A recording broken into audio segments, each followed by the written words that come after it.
Raden Ajeng Kartini, sosok pahlawan emansipasi wanita yang telah berhasil memperjuangkan hak yang kini didapatkan oleh para wanita Indonesia, di mana para wanita kini dapat mengenyam pendidikan yang setara dengan kaum lelaki. Berbeda dengan saat terdahulu, di mana kaum wanita hanya bisa menggantungkan nasibnya pada adat istiadat setempat. Seperti halnya Raden Ajeng Kartini yang hanya bisa mengenyam pendidikan dasar dan itu pun tidak sampai tuntas. Terkisahlah pada tahun 1891, Raden Ajeng Kartini harus mengakhiri masa belajarnya bersama kawan-kawannya di sekolah, karena kemudian harus menerima pinangan dari seorang bangsawan asal Rembang. Hak mandek! Ayo mulai! Kowe iki lagi dipingit! Kan udah dibaca gak bener aja kono. Sundari gak pengen dipingit, Bu. Sundari pengen sekolah. Sundari boten purun dijodohake. Apa? Sekolah? Wong wedok iku tugasnya masak ing dapur. Wong wedok iku gak usah sekolah dhuwur-dhuwur. Gak ono manfaate. Tapi Sundari pengen jadi bocah sing pinter, Pak. Bu, Sundari pengen sekolah. Wes, kowe iki wani karo wong tuwa. Dosa karo wong tuwa. Durhaka kowe. Apa sih bakal kejadian kalau kowe bapak karo ibu tetep aja jodohne kowe? Gak, Bu. Sundari gak pengen. Wes menang, gak usah nangis. Ada apa ini? Kenapa Sundari menangis? Sudah tidak apa Sundari, ayo berdiri. Tidak ada apa-apa, Den Ajeng. Maafkan kami Den Ajeng. Coba jelaskan kepadaku, apa yang telah terjadi? Saya izin menjelaskan, Den Ajeng. Sebenarnya saya dan Bapak ingin menjodohkan Sundari dengan teman anak Bapak. Sebenarnya umur Sundari ini berapa?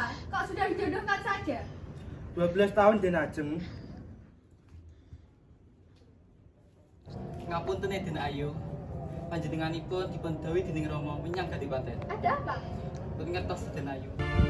Aku rasanya hancur sekali melihat kejadian seperti tadi. Kita tidak boleh diam. Kebiasaan itu tidak boleh terjadi terus-terusan. Kebiasaan macam apa itu?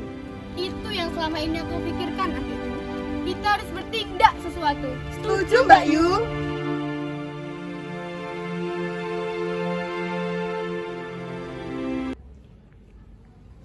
Kartini, marilah. Ada apa Rama memanggilku? Kartini, Roma ingin bicara padamu. 2 hari lalu, Raden Arya Sugih mendatangiku. Ia mengutarakan untuk meminangmu jika mungkin. Menikah, Romo. Di usiaku yang belia ini, aku tidak mau, Romo. Kartini, sudah waktunya akan menikah. Ia adalah seorang bangsawan di desa Subang. Bukan masalah berkecukupan, Romo. Ini tentang masa depanku. Kartini, masa depan sudah di depan mata. Aku tidak mau, Romo. Aku ingin menjadi wanita pintar dan punya pendidikan yang lebih tinggi. Kartini, jangan cepat-cepat membantah. Ini sudah ketetapan istiadat di kerajaan ini. Aku mohon, Romo. Aku ingin menjadi wanita pintar. Tidak, Romo tidak akan menyetujui kamu untuk bersekolah lagi. Bu, Kartini mohon, Bu. Sudahlah Kartini, laksanakanlah apa yang sudah menjadi tradisi. Kalau aku akan mengerti mengapa semua ini akan dilakukan. Apakah semua wanita harus sepertiku? Hanya diperbolehkan untuk mengenyam pendidikan dasar dan kemudian harus dinikahkan. Sedangkan mereka, kaum lelaki, bisa merasakan pendidikan dengan tingkatan yang lebih tinggi. Mereka berhak memimpin dan mereka berhak berbicara. Itu semua karena mereka berpendidikan. Sedangkan aku, apa hakku? Apa yang bisa kukatakan dan apa yang bisa aku lakukan? Kini, aku hanya bisa berdiam diri, menerima dan menuruti perintah Rama. Ini semua tidak adil bagiku. Kartini berjalan dan terus berjalan, mencari tempat untuknya mencurahkan kepedihan. Di dalam benaknya hanya terpikirkan sosok para sahabatnya yang kerap dengan setia mendengarkan keluh dan kesahnya. Di sisi lain, Rosa Abendanon baru saja menerima sebuah surat dari Kartini dan ia pun membacanya.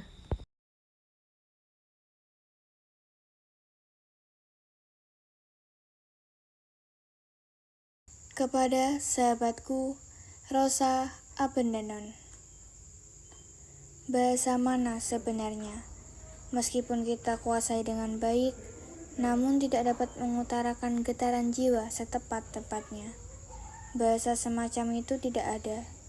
Hanya ada bahasa ajaib yang tak terucapkan, yang tak berwujud kata-kata maupun lambang haru. Tetapi, artinya dapat dipahami oleh siapapun yang memiliki perasaan. Bahasa yang demikian itu adalah bahasa yang memiliki mata suci nan bersih, cermin jiwa yang cerah. Saya sangat sayang pada kaum wanita. Saya menaruh hati pada nasibnya, karena dia tidak dihargai dan ditindas seperti yang masih terdapat pada banyak negeri dalam abad yang terang. Pertanda, Kartini. Rosa! Apakah kamu datang dengan Stella dan Van Kol? Di mana mereka? Stella dan Van Kol tidak bersamaku. Memangnya ada apa? Aku tahu kau lebih mengerti bagaimana sikap ayahmu itu. Aku mohon Rosa, bawa aku ke Belanda agar aku tetap bisa bersekolah. Rosa, kau juga ada di sini, Kartini. Ada apa denganmu, Kartini? Tampaknya kau sedang bersedih. Stella, Van Kol, tolong bawa aku ke Belanda agar aku bisa tetap sekolah. Aku tidak ingin menikah dengan bangsawan terbang itu. Tapi Kartini, ayahmu pasti tidak mengizinkannya. Kamu tahu bagaimana sifat ayahmu itu, dan pasti kamu lebih tahu, Kartini. Maafkan kami, Kartini. Aku dan Van Kol datang untuk menjemput Rosa. Kami akan bersiap-siap untuk berangkat ke Belanda. Jaga dirimu baik-baik, Kartini. Aku tahu kau adalah sosok wanita yang kuat, wanita yang hebat. Pasti kau dapat menjalani ini semua, Kartini. Kepedihan kini benar-benar tak terungkapkan. Masa sekolahnya harus berhenti dan dengan tiba-tiba para sahabatnya meninggalkan Kartini. Di dalam hati Kartini masih tersimpan secercah harapan untuk belajar. Hari-harinya ia isi dengan menulis surat kepada Tuan dan Nyonya Abendanon yang merupakan orang tua sahabatnya. Kartini terus bercerita tentang kehidupannya yang tak lagi bersekolah itu, hingga Tuan Abendanon memberikan beasiswa kedokteran kepadanya. Ada apa, Nak? Kenapa kamu sangat senang? Tidak pantas seorang gadis bergerak-gerak seperti ini. Aku mendapatkan beasiswa kedokteran di Belanda, Romo.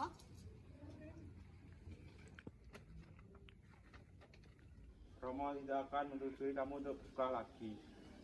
Tidak pantas seorang gadis berpendidikan tinggi-tinggi. Tidak pantas? Apa maksud Romo? Aku hanya ingin sekolah tinggi, Romo. Sudah hari ini, keputusanku tetaplah sama. Raden Arasinggi telah segera mendatangimu segera mungkin.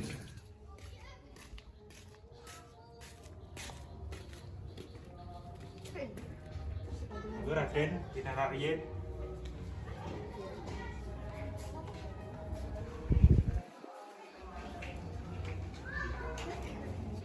Sebentar Raden, saya panggilan Kartini. Kartini, marilah Nak.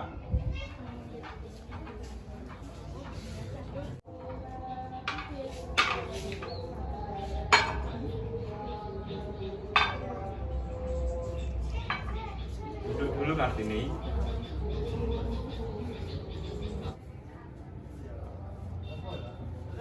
Jujur ya Raden.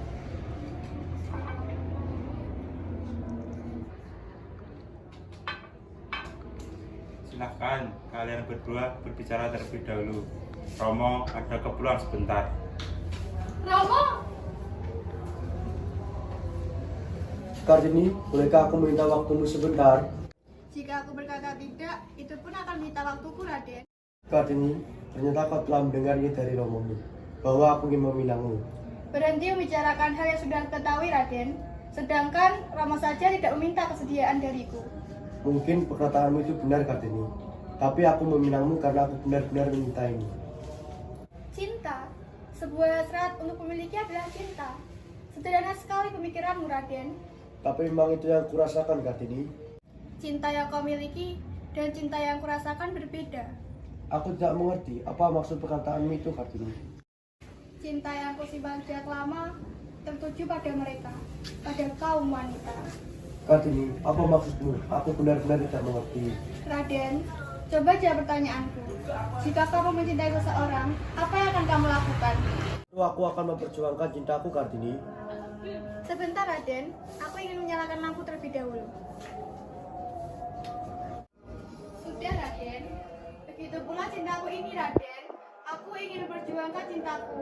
Aku ingin memerdekakan kaumku dari kebodohan. Dan untuk itu, aku harus berpendidikan, Raden. Aku mengerti, Kartini. Bagaimana dengan ayahmu? Bukankah dia menginginkan agar kamu menikah denganku? Ayahku menikahkanku karena kau minangku, Raden. Itu semua ada pada dirimu. Jadi, kau ingin aku agar membatalkan pinangan ini? Tentu, Raden. Aku masih ingin bersekolah. Dan satu-satunya cara adalah dengan menolak pinanganmu. Lalu bagaimana dengan perasaanku, Kartini? Aku harus memperjuangkan cinta ini. Aku berjanji akan berbicara pada ayah untuk keinginan kamu bersekolah. Apakah itu cukup untuk meyakinkanku, Raden? Ya, Kartini, kau bisa memegang janjiku. Jika aku mengingkarinya, kamu boleh melakukan apapun yang kamu mau. Jika memang benar ucapanmu, aku akan percaya itu dan aku akan menerima pinanganmu. Terima kasih, Kartini. Aku yang seharusnya berterima kasih, Raden, atas kebaikanmu. Baiklah, Kartini. Aku akan menemui Romamu sekarang. Kupanjatkan syukur kepadamu Tuhan. Entah apa rencanamu, kehendakmu, aku akan kembali mengenyam pendidikan yang sempat kutinggalkan. Dan aku berjanji, aku akan menjunjung tinggi harkat kaumku. Dan akan kuperjuangkan pendidikanku bersama kaum wanita. Akan kudapatkan hakku bersama mereka. Dan akan kurubah dunia ini menjadi lebih baik lagi. Pada 12 November 1903, saat usianya 24 tahun, Kartini kemudian dinikahkan dengan Bupati Rembang, Raden Mas Adipati Aryo Singgih Jojo Hadiningrat. Keinginan Kartini terus memperjuangkan pendidikan untuk kaum wanita terus menggebu-gebu. Kartini meminta izin pada suaminya untuk membuka sekolah bagi kaum wanita dan suaminya pun mendukung.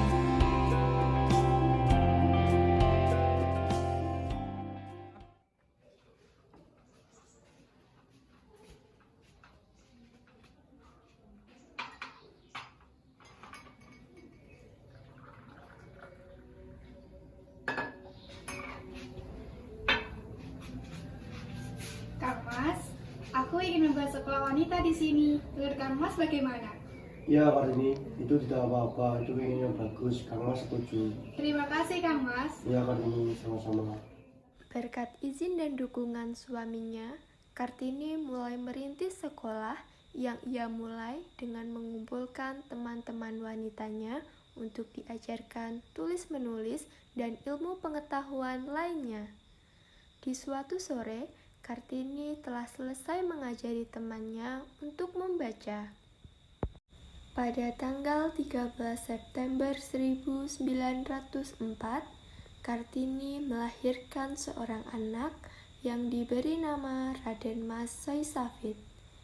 Namun sayang, pada 17 September 1904, Kartini wafat beberapa hari setelah melahirkan anak pertamanya. Ia meninggal pada usia 25 tahun.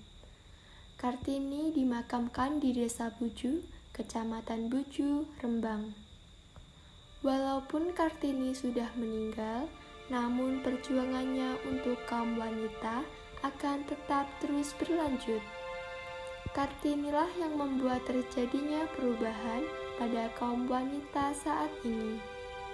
emansipasi wanita telah terjadi. Perjuangan selanjutnya akan dilanjutkan oleh seluruh wanita Indonesia. Selamat jalan Raden Ayu, jasamu takkan dilupakan.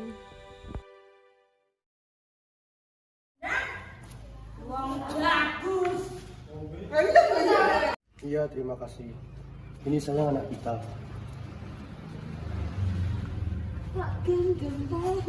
Sekarang ngomong toh.